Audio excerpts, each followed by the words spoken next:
చేస్తున్నట్టు తెలియజేస్తున్నాం.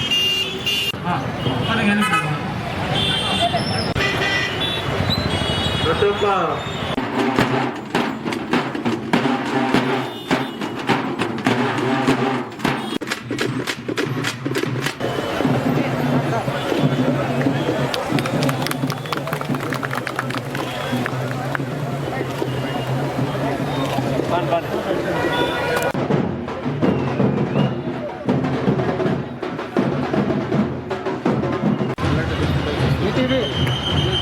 ఓకే, అందరికీ నమస్కారం.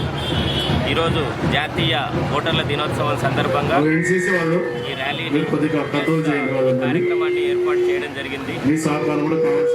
ప్రతి సంవత్సరం కూడా మనం జనవరి 25 తారీఖును జాతీయ ఓటర్ల దినోత్సవంగా సెలబ్రేట్ చేసుకుంటున్నాము. 1950 జనవరి 25వ తారీఖున మన ఎలక్షన్ కమిషన్ ఆఫ్ ఇండియా ఇక్కడ అంటే భారతదేశంలో ఎలక్షన్ కమిషన్ ఆఫ్ ఇండియా అన్నది ఏర్పడింది.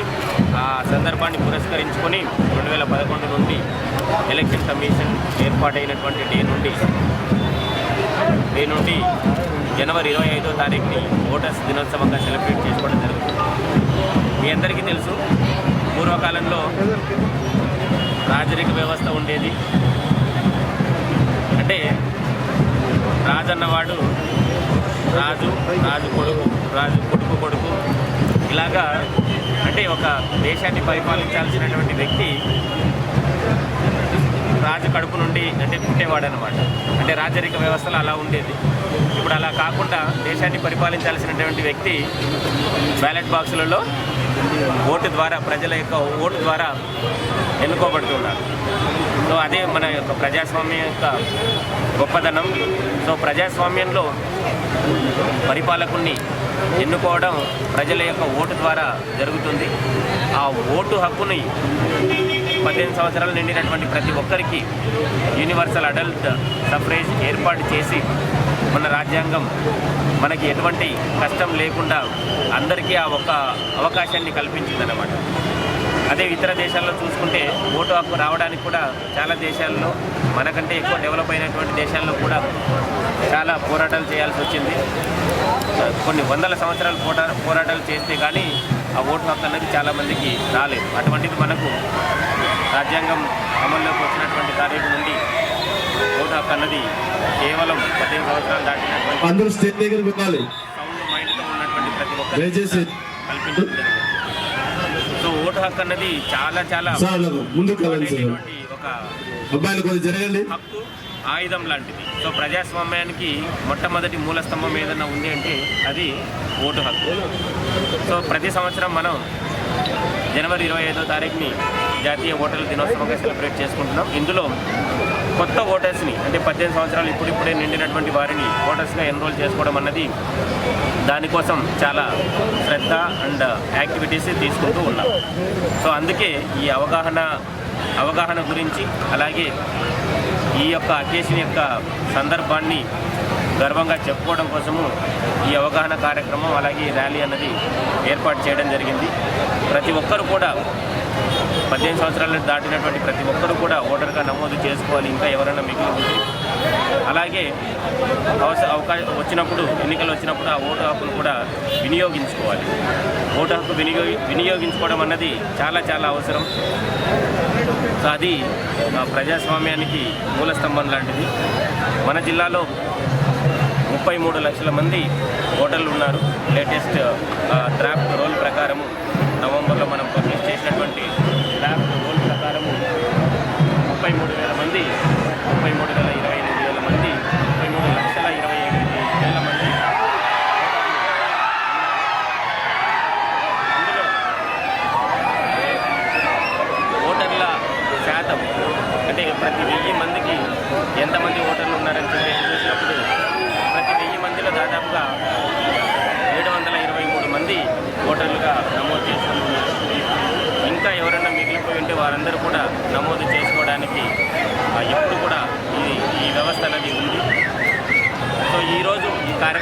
జాతీయ ఓటర్ల దినోత్సవం ప్రతి పోలింగ్ బూత్లోనూ, ప్రతి నియోజకవర్గంలోనూ, అలాగే ప్రతి చోట కూడా ఈ కార్యక్రమాన్ని అట్టహాసంగా చేస్తున్నాము. ఇది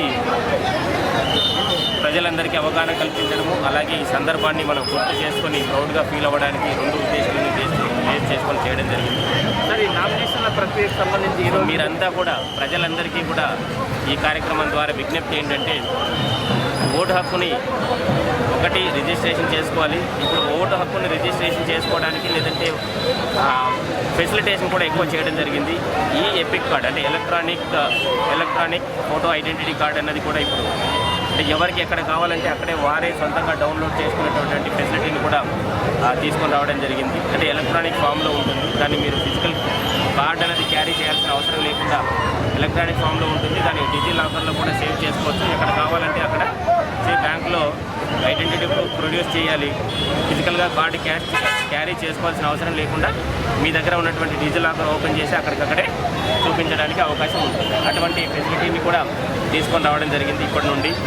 సో ఇంకా చాలా ఆధార్తో లింక్ చేయడం జరిగింది. ఇలాగా వినూత్నంగా వేదిక పైన ఉన్న program chief guest JNTU university vice chancellor గారికి, డిస్ట్రిక్ట్ కలెక్టర్ మరియు district election officer Gandham Chandrudu సార్కి, మిగతా కాన్స్టిట్యున్సీ నుంచి వచ్చిన ఎలక్టరల్ రిజిస్ట్రేషన్ ఆఫీసర్స్ అందరికీ పేరు పేరున నమస్కారం. ఇక్కడ ఉన్న యంగ్ ఓటర్స్, స్టూడెంట్స్ అందరికీ కూడా నమస్కారం. ఈరోజు మనము 11వ జాతీయ ఓటర్ దినోత్సవాన్ని జరుపుకుంటున్నాము. ఇదే రోజు 1950 సంవత్సరంలో భారతదేశంలో ఎలక్షన్ కమిషన్ ఏర్పాటు చేయబడింది. ఎలక్షన్ కమిషన్ మన దేశంకి గణతంత్ర దినోత్సవంకి జస్ట్ ఒకటే ముందు ఏర్పాటు అయింది. దీనికి సిగ్నిఫికెన్స్, అది ఒక కీలకమైన రోజు ఎందుకు ఉంది అది అర్థం చేసుకోవాలి. ఒక గణతంత్ర ఏ విధంగా ఏర్పాటు అవుతుంది? ఒక రిపబ్లిక్ దీన్ని అంటాము. ప్రపంచంలో ఉన్న వేరే వేరే పరిపాలన వ్యవస్థని చూస్తే కొన్ని మొనార్కీస్ ఉంటాయి, ఒక కింగ్ ఉంటారు, కొన్ని ప్రెసిడెన్షియల్ సిస్టమ్స్ ఉంటాయి, కొన్ని డెమోక్రసీస్ ఉంటాయి. డెమోక్రసీస్లో ఒక republic, why we choose our head of the nation. So ఒక గణతంత్ర వచ్చే ముందు డెమోక్రసీని ఇఫెక్టివ్గా మన దేశంలో ఒక సరిగా ఈ ప్రజాస్వామ్య వ్యవస్థని సరిగా ఇంప్లిమెంట్ చేయడానికి ఒక ఎన్నికల సంఘాలు చాలా అవసరం ఉంటుంది. ఇలా అనుకొని మన constitution makers, constitutional assembly and system, అప్పుడు ఉన్న government, they established election commission of India before that day. So election commission of India establish అయిన తర్వాతనే మన ప్రజాస్వామ్య వ్యవస్థకి మొదటి అడుగు అప్పుడు పెట్టడం జరిగింది. సో ఆ రోజుని గత 10 సంవత్సరాల నుంచి నేషనల్ ఓటర్స్ డేగా జరుపుకోవాలని నిర్ణయం తీసుకోవడం జరిగింది. ఈరోజు మనం 11వ నేషనల్ ఓటర్స్ డే జరుపుకుంటున్నాము. ప్రతి సంవత్సరం జాతీయ ఓటర్ దినోత్సవంకి ఒక పర్టికులర్ థీమ్ కేంద్రీయ ఎన్నికల సంఘాల నుంచి ఇవ్వడం జరుగుతుంది. ఈ సంవత్సరం మాకు ఇచ్చిన theme making our voters empowered, vigilant, safe and informed. ఇప్పుడు ఈ 4 పదాలకి వెనక కూడా చాలా ఫిలాసఫీ ఉంది. I will just quickly take 2 minutes to explain. So distinguished persons on the dais, Sri Gandham Chandrudu Garu, First Magistrate and District Collector, Sri Nishant Kumar Garu, Joint Collector, and other officials, senior voters, and my dear young and dynamic students who enrolled recently as voters. So I'm happy to be here as a guest for this occasion. It is really a very coincidence that on the same day in the year 2011, where the first National Voters Day was conducted, I was the principal at the JNTU College of Engineering, Vijayanagaram. The then collector of Vijayanagaram, Sri Veerabrahman Garu, invited me as the guest. And next, the same similar event at the 11th National Voters Day that is being held here in Anantapuram I am fortunate that I am here as a guest where I born and brought up in this town. So all my education right from first class to the intermediate is in this place, and BTech is from this place, JIT College of Anantapuram. I am proud to be here, that I am speaking on this National Posters Day from my mother place. And regarding the voting, I give my personal feeling. When I got the first chance to vote, I prepared a chart where on left side I wrote all the candidates' names who are contesting, and horizontally I put some characters about some parameters like helping hand, the qualifications of the candidate. Similarly, whatever you like, I wrote 5 parameters, and each parameter I made it a ranking from 1 to 10. 10 is the highest, 1 is the lowest. That's what I made for all the contesting candidates. Whoever get the maximum scoring, I opted for that candidate to vote, without seeing any other caste, creed or any other parameters. And that's what I followed, and even now I am following the same procedure. But it's up to you how to choose your parameters. Coming to me as a Vice Chancellor of JNTU, I assure you, sir, all the district administration, so whatever help that you require from the university side in conduct of the elections or any such activities which are related to the students, I am ready to extend. And one point I would like to inform that I always be watching the local news wherever I am. Even when I am in South Korea for 1 year, I used to browse what is going on in Anantapuram town. So that is the sort of attachment that I have.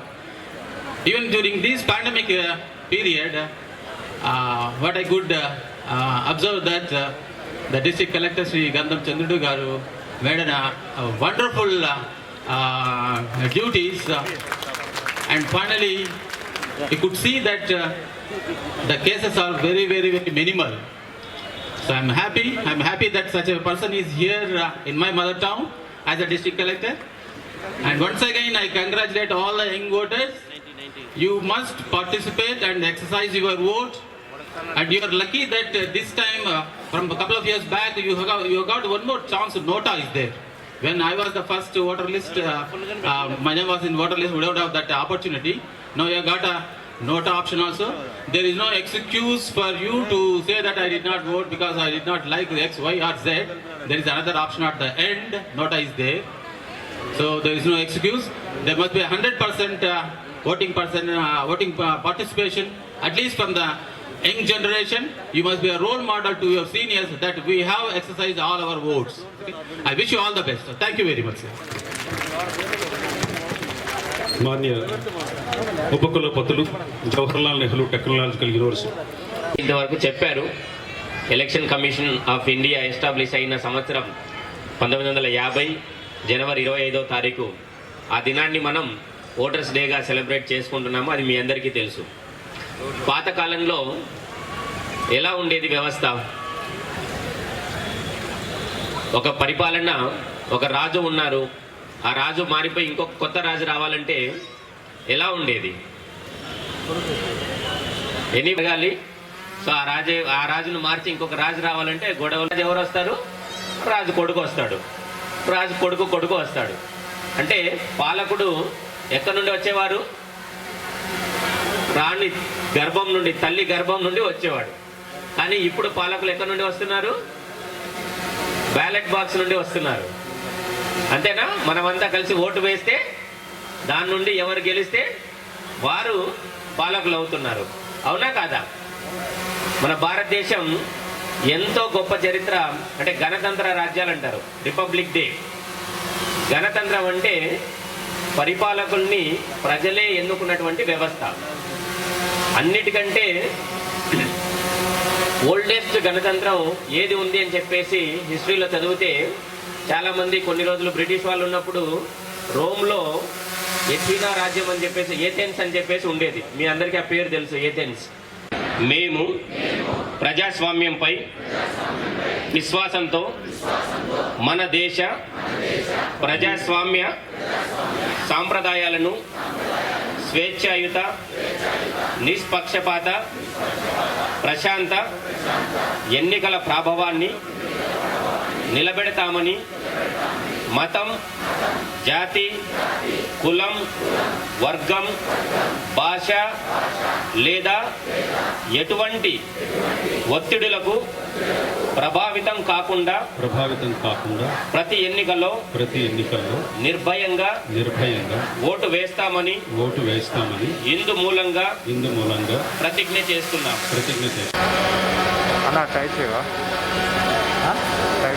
ఏదైనా అందుకునేటప్పుడు వచ్చి నమస్కారం చేసి తర్వాత తీసుకోవాలి, అది పద్ధతి.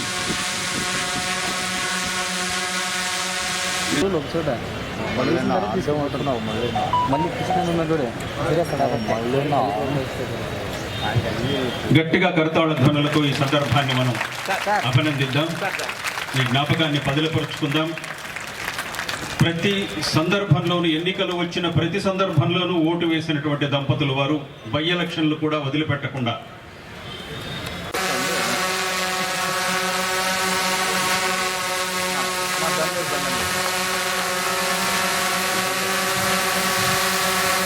అమ్మ గాయత్రి గారు దయచేసి జిల్లా రెవెన్యూ అధికారిని శ్రీమతి గాయత్రి గారు సరోజమ్మ గారిని పుష్పమాలంకృతం చేస్తున్నారు.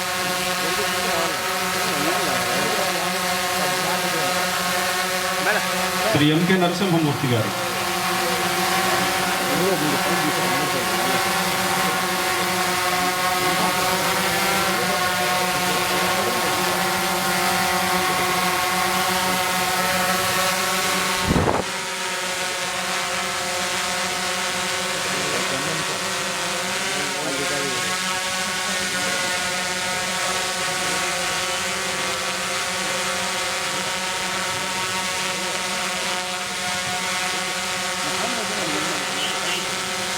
విజయం చేకూర్చారు.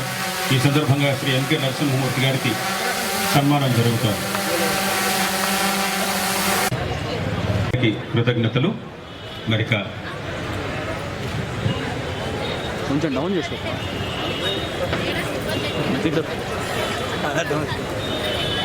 డిస్ప్లేలో కనబడుతుంది.